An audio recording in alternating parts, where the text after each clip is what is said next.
All right, hello everyone, and thank you for joining us for today's webinar, Leveraging the Power of In Vitro Transcription and Exploration of the Applications, Challenges, and Solutions. My name is Beth Fry, and I'm a product manager here at Lucigen, and I'd like to welcome you all today. And our speaker today is Rob Brazos, who's a senior product manager here at Lucigen. He manages the in vitro transcription products. And Rob actually has spent 20 years at the bench in his career, and he focused part of his career on RNA viruses and vaccine development, so he's got some very relevant experience that he can talk to us about today. So on to the webinar, Leveraging the Power of In Vitro Transcription and Exploration of Applications, Challenges, and Solutions. Take it away, Rob. Thanks, Beth. That was awesome. You should do the webinar. That was fantastic. All right, so here we are. We are going to talk about, as Beth said, in vitro transcription today. And I'm really excited. I've actually used in vitro transcription a lot in the lab in my previous life. And not to be egotistical or anything like that, but one of the papers we're going to cite was from one of my papers. And we're going to explore, that one's for northern blotting. That just shows that 20 years of bench experience happened a long time ago. So what I want to do today is, as the abstract and title indicated, we want to talk about in vitro transcription first. I'd like to just give you an overview of what it is, the different types of DNA templates you can use, and then the types of RNAs that you can produce. And then we'll move on to applications. This is the exploration phase. There's so much that you can do with in vitro transcribed RNA.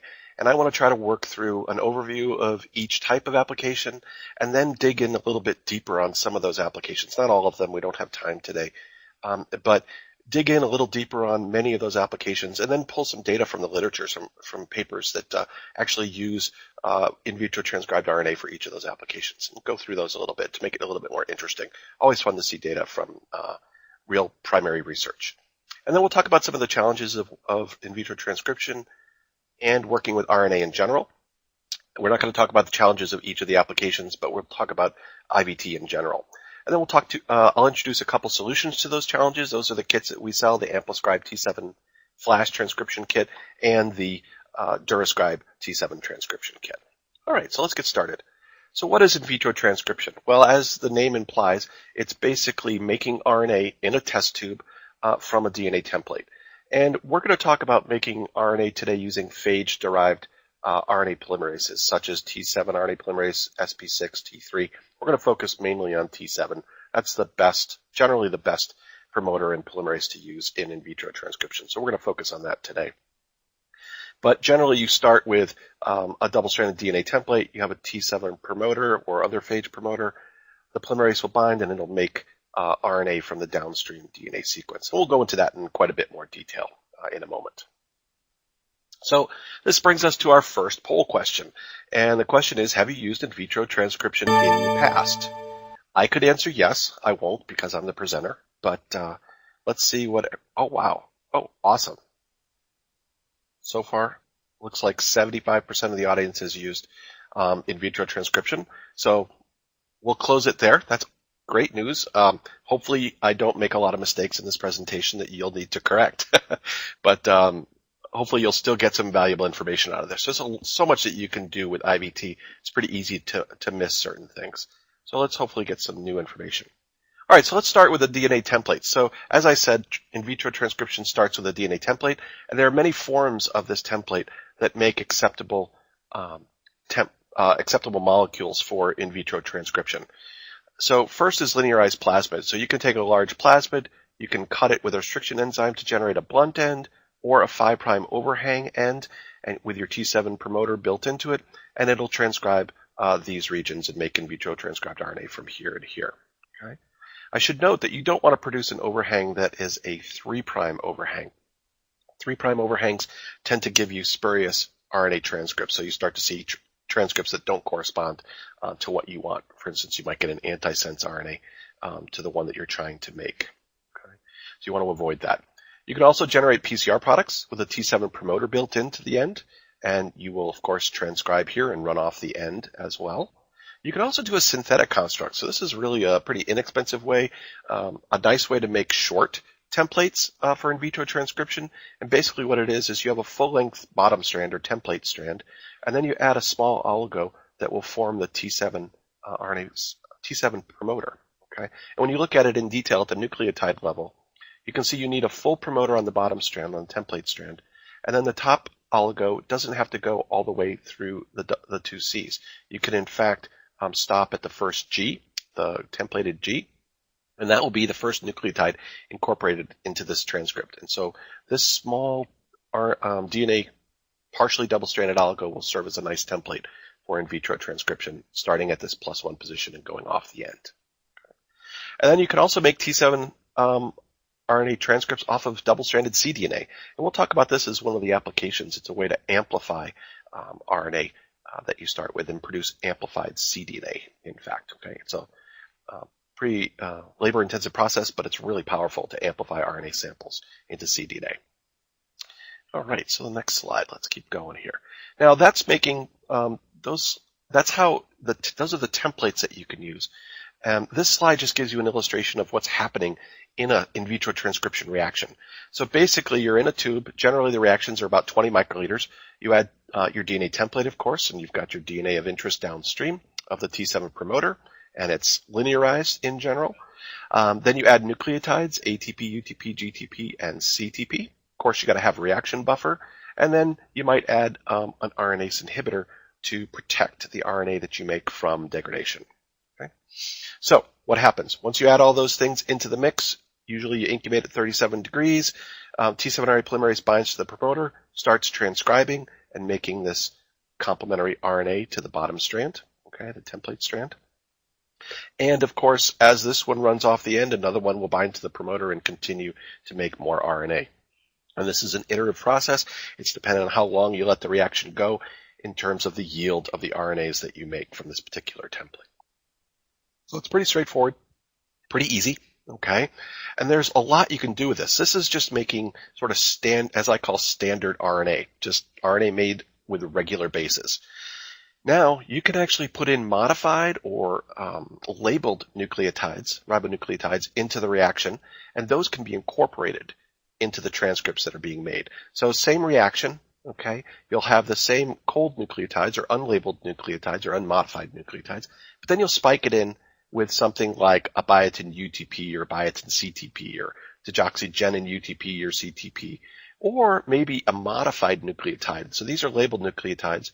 You might have a substituted nucleotide where the 2' hydroxyl is substituted with fluorine, and we'll talk about that later. But what's important here is that regular polymerases, regular T7 RNA polymerase will not incorporate this nucleotide. You need a modified, mutated form of T7 RNA polymerase that we'll talk about later. But what happens? If you add one or all of those to a reaction, you can do whatever you want. You can produce biotin-labeled RNA.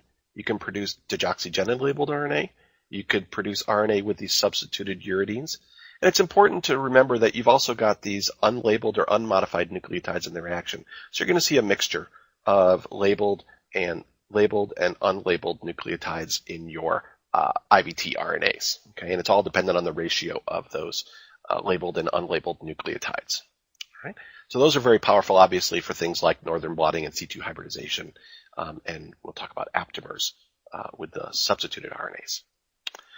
So here's a list of applications. This is a bit overwhelming, and the problem is that you can do so much with in vitro transcribed RNA that it's a pretty long list.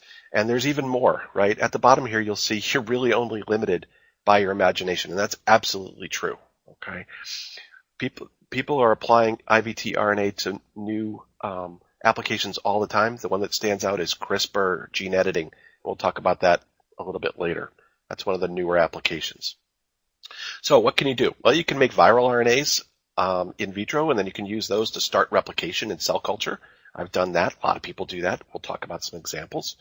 mRNA synthesis, so you can make mRNAs and you can translate those either in a test tube or in vivo after you put the RNAs into cells. You can make RNA for structural studies. We'll give you an example of that. You can make RNA aptamers, basically making a library of RNAs that bind specific targets, and you can identify those by SELEX procedures. And we'll go through that a little bit. That's a big popular application of IVT these days. You can also make double-stranded RNA or shRNA for synthesis for use in RNA interference experiments. And as I mentioned, you can do CRISPR guide RNA synthesis for ribonucleoprotein mediated gene editing events. You can also do riboprobe synthesis for northern blotting. I know it's not next-gen sequencing, but there's still reasons that you might want to do northern blotting or in situ hybridization. Okay, if you're just looking at a single target, that's the easiest way to go. RNA amplification. We'll talk about this. I mentioned that a little bit when I talked about cDNA templates, but you can amplify RNA and you can end up leading to amplified cDNA. We have kits called Message Booster for that. And we'll talk about the protocol. We won't talk about data, but it's a really powerful way to make more from less RNA. Okay. MicroRNA synthesis, antisense RNA synthesis, you can do that as well and use those in translational inhibition or type experiments. We're not going to give any examples of those today. We didn't have enough time, but that's also possible. Just do a search for RNA and any of these applications, and you'll find many, many publications in the literature. Alrighty, so that brings us to poll question number 2. So if you're planning to use in vitro transcription in the near future, when do you think you'll be starting your IVT experiments? All right, so we got a couple that are good. We've got about 50%, a little bit less than 50% of the folks getting ready, getting geared up. So hopefully this will be a timely webinar and provide you with some valuable tips that you can use. Also, the folks within 6 months should get something out of it as well. So thanks for that feedback. That's wonderful. All right, so let's keep moving on. So I want to talk about viral RNA synthesis and mRNA synthesis. These are kind of linked together. And before I do that, what I'm going to do is I'm going to take these first 5 applications all the way down to double-stranded RNA and shRNA, which I've hidden, synthesis for RNAi, and I'm going to relate those to basically flaviviruses or hepatitis C virus in particular, research experiments. And the reason is that these viruses, since they're RNA viruses, are perfect model systems for all things in vitro transcription, okay, and IVT RNA. So I'm going to give you a brief introduction now into flaviviruses. This is don't get overwhelmed here if you don't know HCV or yellow fever or dengue. It's pretty straightforward. I've pulled this information from the literature, so definitely check out this paper if you want some really nice reviews about the life cycle of HCV in this particular example. So as you notice, this is an RNA virus. It's about 10 kb in length. It's got a lot of secondary structure at the 3' end. It's got secondary structure at the 5' end. And there's an element at the 5' end that we're going to talk about quite extensively called an IRES. That stands for internal ribosome entry site. And what it means is that this RNA can be translated effectively in cells in the absence of a 5' cap. We'll talk about mRNAs in a second, but the best translation occurs when there's a 5' cap. And this virus and this virus family has used irises to overcome that need. Okay, and there's a whole life cycle that goes around that and what the virus does, which is to basically try to shut off host protein synthesis and drive everything to viral protein synthesis. So when this RNA comes into the cell upon viral entry, it looks like a messenger RNA basically with this IRES. And it's translated into a polyprotein, so a humongous protein. Okay, very, very big. But as it's being translated and then post-translationally, proteases in the cell will cleave the protein into smaller subunits or into these active individual proteins. And then there's also proteases that are encoded in the polyprotein that will cleave this polyprotein as well. Those are indicated cellular by the triangles and arrows by the HCV encoded proteases for the cleavage events. And what that does basically is it chops the polyprotein up into all the various proteins that the virus needs for replication, packaging, maturation, escape from the cell, maybe dealing with the host immune response, innate immune response. So that's how it works. It's basically the picture of the genome and what it looks like. And this is the life cycle. So the virus enters the cell, it uncoats, it releases that plus strand 5' to 3' RNA. Okay, so this is a coding strand. It looks like an mRNA. It's immediately translated into that polyprotein, which gets processed into the multi-individual proteins. Okay, and then those are used to drive replication first. So taking the plus strand RNA, making a few negative strand RNA templates, and then those are the template for making a lot of genomic RNA, plus strand RNA. That plus strand RNA can then be packaged into some of the viral proteins that are necessary, and those virus particles then mature and escape from the cell. So that's pretty much all you need for today's discussion. very quick overview of hepatitis C virus, a very important virus, of course, and this applies to yellow fever virus and dengue virus as well in general in terms of the life cycle. All right, so as I said, those RNAs that come in, the genomic RNAs basically act like on messenger RNA. What do the messenger RNAs look like that you can make in vitro transcription reactions? So here's your standard clone. You've got your promoter. You've got your open reading frame of interest. This is going to be coding your protein. And you've got your runoff end. And so in the simplest situation, you can do this basic reaction. You can make an uncapped RNA, and it's also not polyadenylated. And depending on where you put it, it will be translated, but it'll be pretty poor. Okay, usually the cap helps a lot with translation. It'll also be less stable because it doesn't have a poly A tail. So you can take a kit and do post-transcriptional poly A tailing of this RNA and make one that doesn't have a cap but now has a poly A tail. So it'll still be poorly translated, but it'll be better stability. Okay, depending on your application, that may be beneficial to you. All right. Well, how do we get good translation? Well, the best way to do that is you can add what are called cap analogs. Okay, here's the structure. Here's some of the structures that you can use. There's a normal one that has an OH at this position of the cap analog. And there's anti-reverse cap analogs that have an OCH3, a methylated hydroxyl there. Okay, and that one prevents incorporation of this cap into the transcript in the wrong orientation. Okay, if you use just a normal cap analog, it can go in two orientations. One's functional, one's not. So by using the anti-reverse cap analog, you can improve your number of molecules or the frequency of molecules in your IVT reaction that have usable caps. So that'll improve translation even more. But bottom line is you put a cap on the end of this RNA by adding it into the reaction, standard reaction. You've got regular GTP around. It's the first, the cap is incorporated first, and then you make your full-length transcript. Now with the cap, you get improved translation, but it's still unstable. Okay, so you could take this RNA that you've made and you can do post-transcriptional poly A tailing again, and you make what looks like almost a normal wild-type mRNA. And so this is going to give you your best translation and your best stability. Now, I should also mention, and I'm not showing you a schematic of this, but you can make a template that has T's on the bottom strand and A's on the top strand of the DNA template, double-stranded DNA template. And by doing an in vitro transcription reaction with that, you can add in a poly A tail immediately upon in vitro transcription. So it's another way to do it as well. Okay, most people I think use the poly A tailing kit because they don't need to use a different vector, but there are many options here. And if you have any questions, please contact our tech support for help. All right, so those are the best ways to go. Now remember, we also mentioned that IRES thing, right? Internal ribosome entry site. This is another way around using a cap analog because they can be quite expensive. So here you'll have your promoter. Downstream of the promoter, you'll put an IRES, an internal ribosome entry site, and then your ORF. And so now you make an IRES RNA at the 5' end and then your ORF. This initiates translation and drives expression of this ORF much better than an uncapped RNA. So it's another way to improve translation in the absence of a cap or a cap analog. I use that a lot in my experiments. All right, so what can you do with these in vitro transcribed RNAs? Again, depending on how you decide to make your template, we'll use a capped and a polyadenylated example here. It doesn't really matter. They'll all be the same result. It'll just be levels of expression and length of expression that will be affected by the different RNAs that you could put in here. So the first path is cell-free protein expression. So there are things like rabbit reticulysates and wheat germ extracts and HeLa extracts that are all competent for translation. So you add the RNA, and now you make protein in the test tube. Benefits are speed.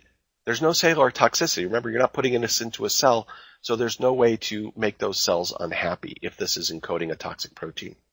You also have better solubility because you have some chaperones that can help fold proteins. You've also got more protein in there that can help solubilize things. And there's many, many applications, protein-protein interactions, structural studies. You can look at the function of that protein that's being made, either if it's an enzyme or some other functional assay like RNA binding. You can then take those same RNAs and you can put them in vivo, okay, or into cultured cells, or you can inject into oocytes by microinjection. Benefits here are a little bit different. So it's again transient short-term expression as opposed to putting in a DNA expression vector. So it's basically a pulse. So you put the RNA in, you get expression, and then eventually the RNA is degraded and the proteins will be degraded. So it's really a pulse of expression. And there's no potential for DNA effects, right? You don't have any DNA around to affect any of the pathways or events that you're looking at in the cells. Applications are many again. So RNA processing, stability studies, protein expression, CRISPR nucleases, combining with RNAs. This is all a way to express CRISPR nucleases and do gene editing. Also for viral work, as you're going to see. All right, so let's get to the actual applications of this type of RNA. So this is, again, sort of an mRNA type of set of experiments. So here the authors took a yellow fever virus. They put luciferase into a replicon. So basically, if this RNA gets into cells, it will replicate, okay, using the yellow fever virus machinery. Made a T7 promoter upstream, runoff transcript, and they put luciferase in there. So any replication of this and translation will give luciferase activity. They also had the IRES up there to induce translation or enhance translation.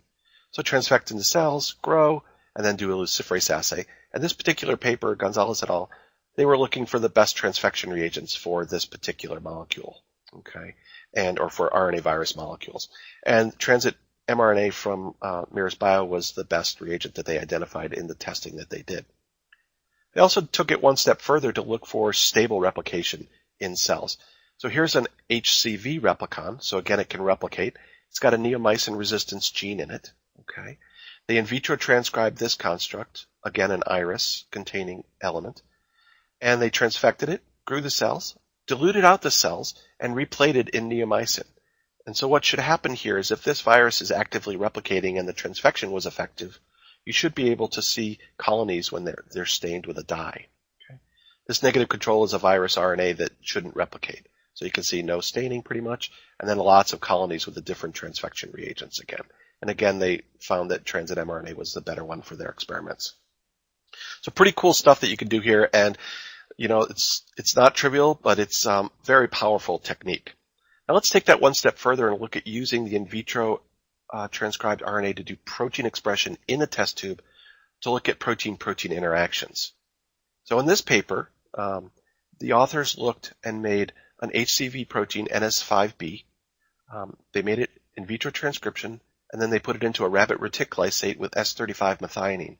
So the protein that was made in this in vitro translation mix was radiolabeled, so it was hot, okay, with S35. Then they mixed that protein individually with a control, which was GST bound to Cephros beads, GST fused to LA protein, GST fused to PTB. They bound those, let them incubate, and then they washed them. So anything that was unbound to the GST or the targets would be washed away. So this is the radioactive protein being washed away. And if it was bound, they should see it in an STS page gel. So what they did was ran the eluted materials from this after washing. And what you can see, GST, the negative control, was completely clean. No NS5B labeled protein coming down. GST La, nothing.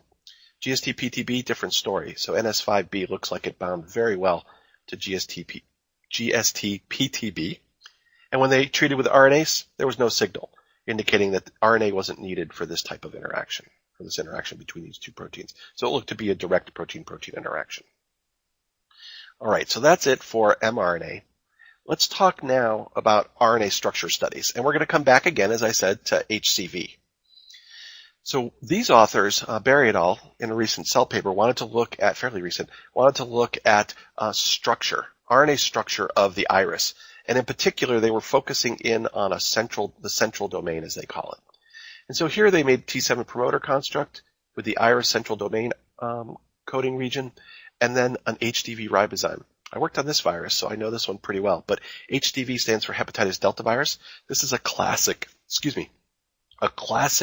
RNA element that is a ribozyme and can self-cleave. Okay, so it's a way to create a very defined end of your in vitro transcribed RNA. So the RNA is transcribed. The HDV ribozyme does its magic. It cleaves right at the junction where you want it to cleave, and that releases the HCV IRES central core RNA.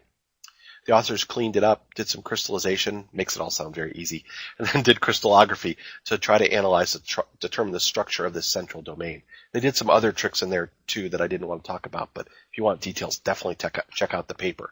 But here's the structure, okay? They get a beautiful structure of the central domain. And then what they did was they combined it with known structures of the other IRES elements, the other stem loops and such. And what you can see is this is the type of structure that they got. Here's the central domain that they just identified. And they modeled it on the 40S ribosomal subunit. Remember, the IRES is important for helping initiate cap-independent translation. So it interacts with the 40S ribosomal subunit and helps the ribosome position the ATG of the open reading frame in the right location and then induce an enhanced translational start. So pretty cool stuff. And you can see it fits beautifully onto the molecule.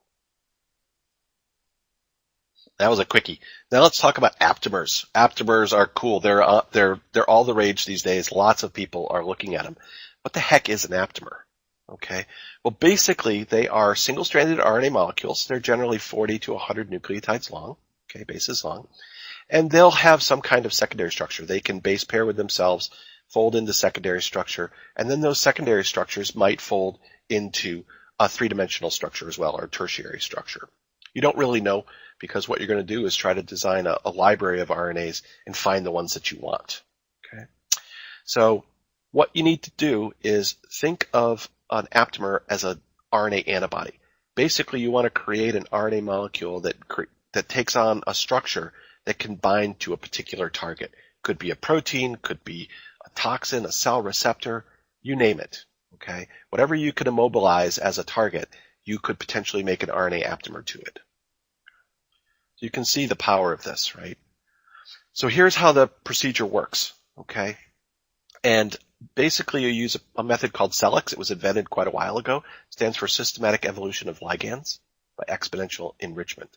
So the key here is to make your T7 RNA, in vitro transcription library.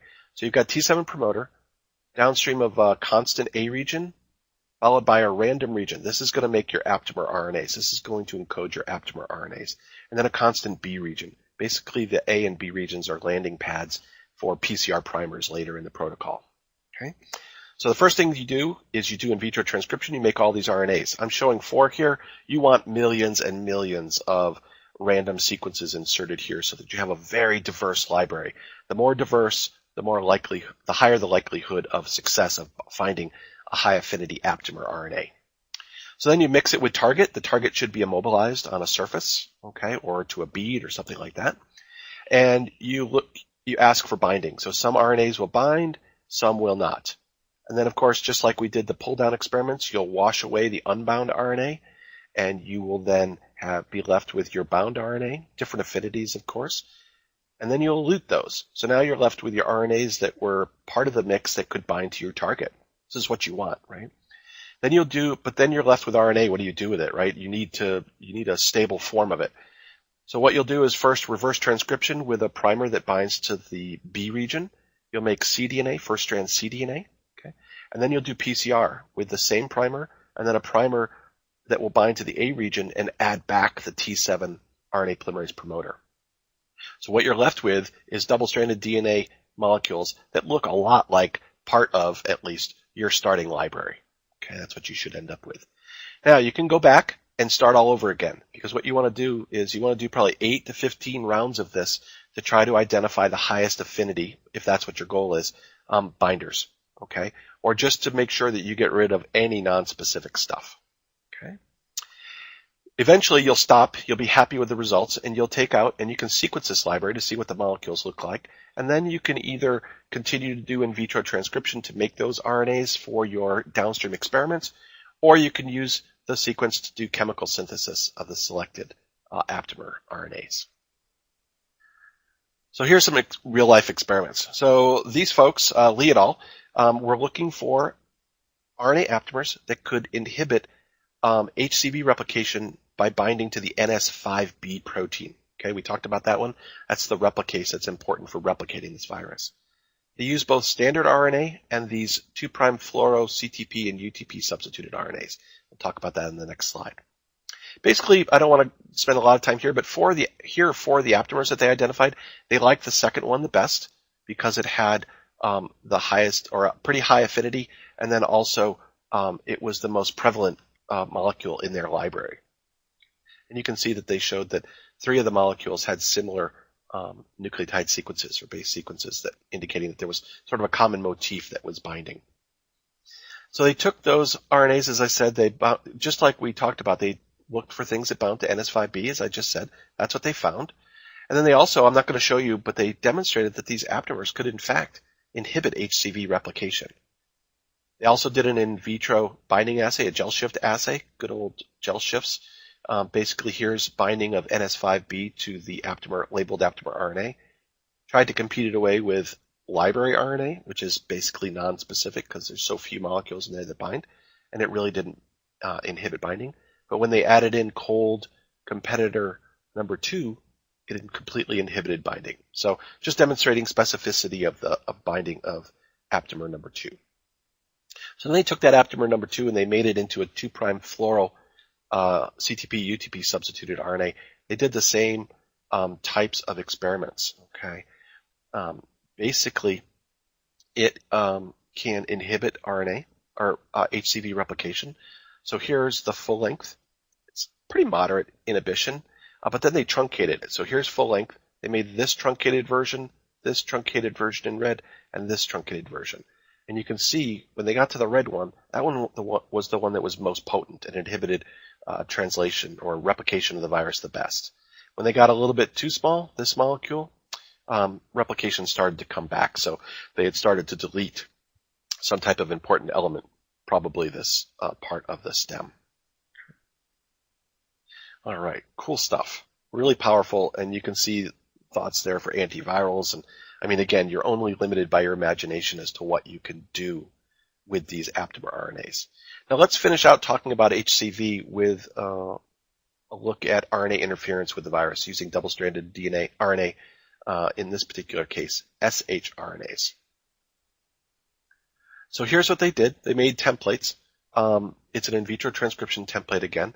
It's got a sequence that will form a stem loop upon translation. Okay, so they wanted to look for shRNAs that would inhibit HCV translation by targeting and leading to RNA interference of the IRES element within the RNA.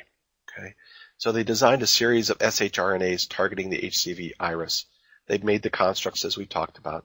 They transcribed those with the AmpliScribe T7 flash transcription kit. Then they co-transfected those into cells. Okay, here's a stem shRNA. Co-transfected it with a plasmid that expresses the IRES RNA bound to or as part of a firefly luciferase mRNA. And of course, the IRES is going to be used to drive expression of firefly luciferase. They also, I'm not showing it here, transfected a control to make sure to normalize all their transfection efficiencies and the results that you see on the left. Don't need to show you that. But they co-transfected those all into cells, and then they looked at luciferase activity. Simply, if this RNA is being transcribed and expressed, you'll see high luciferase activity. If there's some type of inhibition going on, it should decrease. And sure enough, you can see that. Here's the control, 100% normalized to 100% firefly luciferase expression. Then you can see the various shRNAs that they tested. They did a lot of work with these various shRNAs, looking for better structures, better length, and so forth. I'm just showing you one figure here. You can see SH1 was the best one for inhibiting replication. Now, if this is true RNAi, these shRNAs should be leading to degradation of this RNA transcript. And I'm not showing you that, but the authors did show or state that it was truly RNAi and degradation of those RNA targets, not just translational inhibition. Okay. All right. So let's move on to the next application. We're getting away from hepatitis C virus now, and we're going to talk about CRISPR gene editing. So what is it in this particular type? Everybody's heard about CRISPR these days, I think. I don't need to go into a lot of detail, but basically it's a way to make mutations in the genome. Okay, it's a new method. It uses a bacterial defense system and converts it into a tool for molecular biologists. Okay, and we're going to talk about one particular type of gene editing, or one method, and that is to use ribonucleoprotein complexes to do the gene editing for you. I'm not going to talk about it, but you can express these same RNAs and the same proteins by transfecting DNA. You can transfect RNA to get protein expression when needed. You can put them on lentiviral vectors, which is basically DNA. There's all kinds of things that you can do. This particular one focuses on the method shown here. So take a T7 promoter. This is where IVT comes in. You clone downstream your guide RNA sequence or sequences, and then you'll do in vitro transcription to make the guide RNA. Pretty orange line here. Then you'll mix that with purified protein. So it could be Cas9, could be Cas9D10A, it could be CPF1. These are all basically CRISPR nucleases that can induce gene editing when complexed with the correct guide RNAs. You form the complex, as you can see here, and then you will deliver those to cells where they need to do their business. They need to do their gene editing. And you can deliver them in many different ways. One is transfection, using lipid-based reagents. Another is electroporation, zapping the cells basically to make pores and get things in. Or you can use a bialistic gun, as in the example I'm going to show you in the next slide. Now, the general method, if you just looked at this top part of this figure, if you just put in guide RNAs and put them into cells, the editing that you would get would be basically point mutations around the guide RNA region. So you could see some deletions, you could see insertions, and you could see combinations of the two. Okay. The other things that researchers can do is they can add in helper DNAs, or they have many different names, but in the example we're going to talk about, they co-delivered a single-stranded DNA to make a very specific mutation. Okay, I'll show you that in a second. You can also deliver double-stranded DNAs to drive specific mutations. You can insert reporters. You can do a lot of different things with this technology, which is why it is so popular. So what did these researchers do? So in this paper, it's a Nature Communications paper, recent one. They designed 4 different guide RNAs targeting 4 different genes in maize and corn. Okay, LIG, ALS2, MS26, and MS45 were their target genes. And basically what they did was they complexed those guide RNAs. They made them in vitro, of course, that's why we're talking about this, with the T7 flash transcription kit, complexed them with Cas9 protein, and delivered them to maize embryos using bialistic particle transformation. Not going to go into that in great detail, but it's a pretty powerful way to get things into cells, especially cells that are resistant to normal transfection and electroporation methods. Then what they did was they gave time for the editing to occur. They wanted to look to see if any of the regions were edited. Okay, so they PCR amplified across the presumed edited regions and then did sequencing to look for mutations, determine frequencies, and look for specific changes. So on the bottom, in table 1, you can see the guide RNAs that they used. They also did DNA delivery as a control, and then here's their RNP delivery that we're talking about today.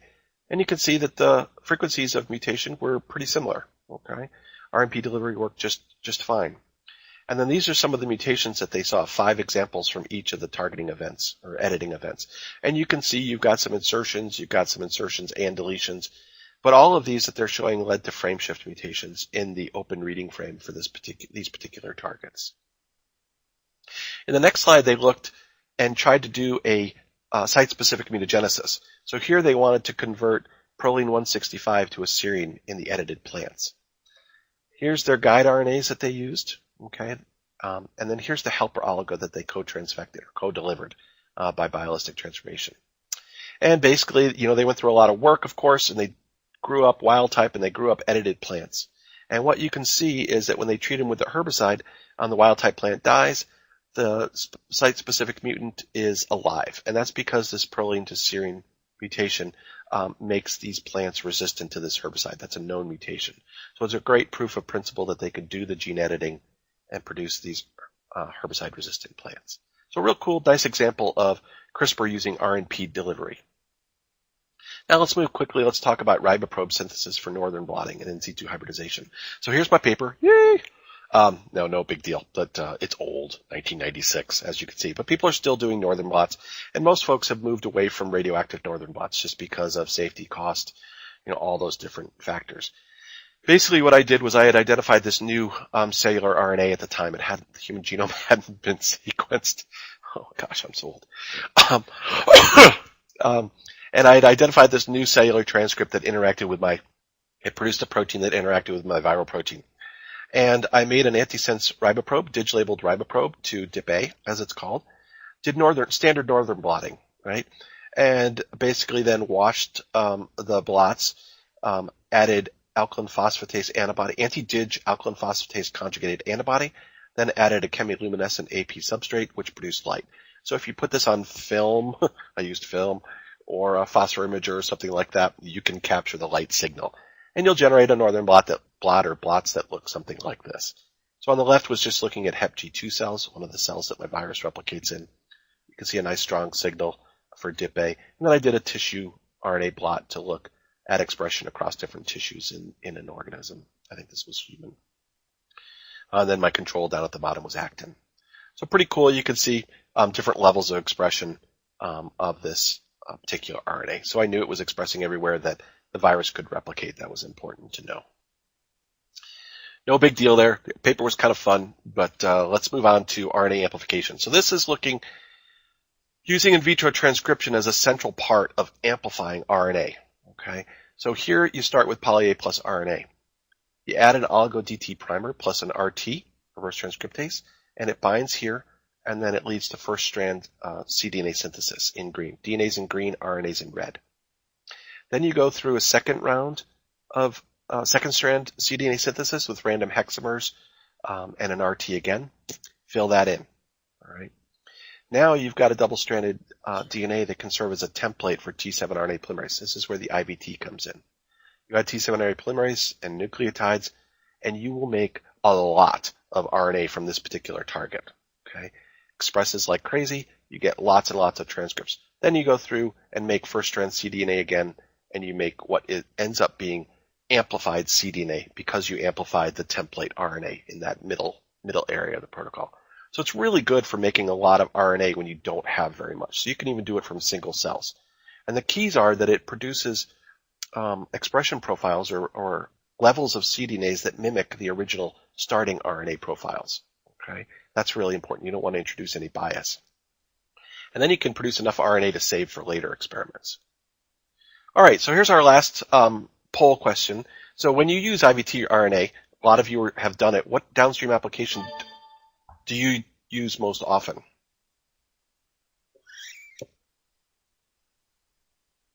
All right. Oh, CRISPR. CRISPR. Anybody else? I know some of you used it. CRISPR. Oh my goodness. Should have spent more time on CRISPR. Oh, and viruses. Yay. Warms my heart. Okay. Let's stop there and get going. We're running out of time. I've got a few more slides to get through. So that's fantastic. Thanks for your information. I mean, as expected, CRISPR is the thing these days. So, because it's so powerful, it's very useful. All right. So there are many challenges with working with in vitro transcribed RNA and using the technique. So the first one is time. Many reactions take 2 to 3 hours to produce RNA. Okay. So it's a long time to be waiting for your RNA. Yield can also be low. If you use a homebrew kit or protocol or method, the yields can be low. So you need to do, in order to get enough RNA, sometimes you need to do a lot of different reactions. And that takes a lot of time and it takes a lot of money. Okay, you can decrease your costs with high yield kits. RNA degradation, we've talked about this. These are RNAs. These things they're not as stable as DNA. RNases are everywhere and will degrade these RNAs. And so you have to be very careful about that. And that's why, RNase and RNase inhibitors can be added at certain steps. And remember that SELEX procedure we talked about? That's a prime example of wanting stable RNAs, right? You're doing this 8 to 15 times. It's a long procedure. Any RNases in there could degrade your favorite aptamer RNAs, and they might be lost from the pool. So it's really important to stabilize RNAs in those types of complicated experiments. And then some of these virus RNAs, in particular, are very long. So the longer they are, the harder they are to transcribe due to secondary structure, GC content, many different things. And so you need a system that can really synthesize both long and short, because remember, we're talking about shRNA applications as well. So we actually have 2 solutions for many of those problems. The first is the AmpliScribe T7 Flash Kit. The key here is that this kit is fast. You can produce RNA in only 30 minutes. The yields are high. From 1 microgram of template in a 20 microliter reaction, you can get 180 micrograms of about a 1.4 kb RNA. So that's a huge amount of RNA. It's also flexible. As you might expect, all those T7 promoter constructs that we talked about earlier are all templates that can be used in an IVT reaction with the T7 flash kits. It's also scalable, so you can enlarge the size of your reactions from 20 microliters up to produce up to milligram and gram quantities of RNA. And then it's also multi-application compatible. We've shown that we can make 9 kb RNAs, and researchers have made up to greater than 11 kb transcripts. So it definitely works with long transcripts. You can make short ones too. We've got examples of making 25 base RNAs and larger. And then it's suitable for all the applications discussed today and many more that you can think of. And so just to support some of those claims that I just made, here's an example of the yield. So here's AmpliScribe T7 Flash versus a competitor kit. And you can see in 30 minutes, we pretty much max out our expression and our RNA production. And it takes this competitor kit up to 2 hours to get close to our final yields. And it still doesn't reach our final yields. Okay, so in 30 minutes, we can get what this kit can do and more in 2 hours. It's also high yields from both small and large. So here's a 1 kb, somewhat small, and here's a 6 kb. You can see that the yields in micrograms are very high for all of those different transcripts, independent of their size. And we talked about small RNAs and doing RNAi. So here's an example of looking at 26 base and 47 base RNAs. And you can see the yields are lower than larger RNAs, okay? But that's okay because the picomole numbers, right, the number of molecules that are produced are much, much higher.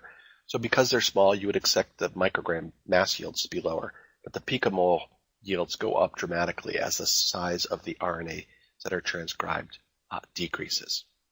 And then you can even reduce the amount of template. Remember, usually a microgram of DNA is used, but you can reduce it all the way down to 100 nanograms and still get very high levels of expression.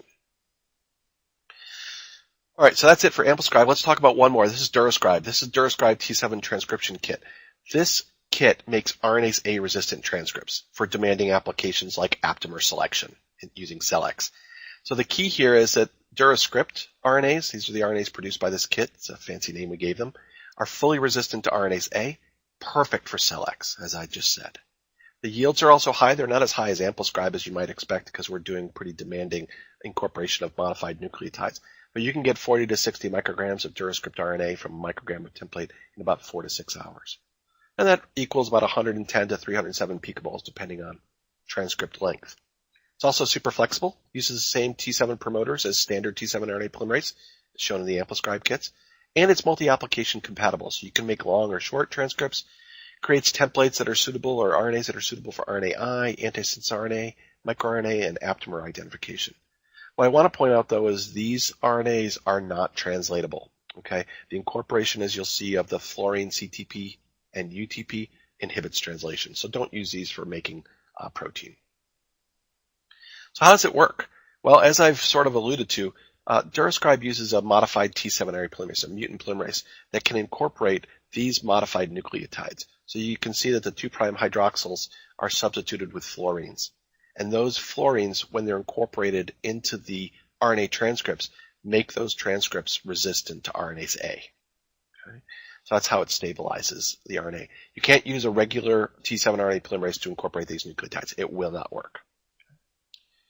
And so here's the data to show the resistance. Standard RNA on the left, DuraScript RNA on the right of this left panel, plus and minus incubation with RNase A. You can see the standard RNA is degraded while the DuraScript RNA is completely protected. Same type of experiment in this case, but incubating with tissue culture media, right? In some cases, you might want to transfect RNA, and in that case, it's going to be in tissue culture media. It could be degraded. And so here's taking standard RNA, incubating with tissue culture media for 15 minutes, totally gone. Here's DuraScript RNA, incubating for up to 2 hours, and you can see even over 2 hours that RNA is completely stable. Okay, so really nice illustrations of how stable these RNAs can be. And then just to show you that it's still okay for RNAi type experiments at least, here's large double-stranded RNAs that were made with a standard kit versus a DuraScribe kit. And then we added in human recombinant dicer enzyme that chops it up into basically siRNA size molecules. And you can see that both starting templates, the double-stranded standard RNA, double-stranded DuraScript RNA, are both degraded. So they're active substrates for dicer. So you know that and we've already shown you some examples where they can work in vitro as well, I believe, or in vivo as well. And then yields, remember, you can make large RNAs or you can make small RNAs with these. Yield goes down a little bit with the size, but the number of picomoles goes up dramatically. Okay. So let's just finish out here. We went through that pretty fast. Hopefully you'll have some questions as well. But just remember that this is being recorded, and we'll have a copy of this on our website so you can go back to it and get any details that you might have missed. Or, of course, you can contact us later, and I'll give you that information in a second. So hopefully it seems like many of you already know, but in vitro transcription and the production of RNA in the test tube is a very powerful method, right? It's a super method for making RNA that can be used in a variety of applications. We tried to touch on many of those, but there are more, and as I said, you're really only limited by your imagination. And as you're all doing, CRISPR is one of those favorite gene editing, one of those favorite applications these days. Some of the key challenges for IVT RNA include the reaction times, the low yields, and the RNA degradation that can happen. So there's different things that you can do, such as adding RNase inhibitors or making RNA that's protected from degradation, like I just showed you with DuraScribe. AmpliScribe kit we talked about as one of those solutions. It really solves the first two challenges, which is speed and yield. So it is the highest yielding kit and the fastest. So you can produce in 30 minutes what other kits can get close to producing in 2 hours. It's also we also mentioned the DuraScribe kit, which makes the RNase A resistant RNAs. And as I said, this is really important when you're doing complicated experiments like SELEX. And there's a whole slew of papers that have used DuraScribe to make aptamers using a SELEX-based identification approach. And also remember, when you're doing things in harsh environments like tissue culture, you'll want, in many cases, to protect your RNA so that you can get the most activity out of that RNA in those cells or in those experiments. So that's all I've got. If you have, if we don't answer your questions today, if you have any, you can always contact our tech support team at either through email or by phone. We're in the central time zone in the U.S., so you can give us a call between 8 and 5 p.m. Central Time, or you can contact me. I'd be happy to help you. I'll probably ask tech support to help, but you can definitely contact me as well, and my email is here. So thanks for taking an hour out of your day to listen to me today, and I hope you found the webinar useful. Great. Well, it looks like that's about all the time that we have today. So I would like to thank our speaker, Rob Brazos, and thank all the members of our audience for joining us today. And as Rob said, if you do have additional questions or if we didn't get to your question, please go ahead and email our technical support team at the email address on your screen or contact Rob directly. Thank you again to everyone for joining us, and we'll go ahead and close the webinar now.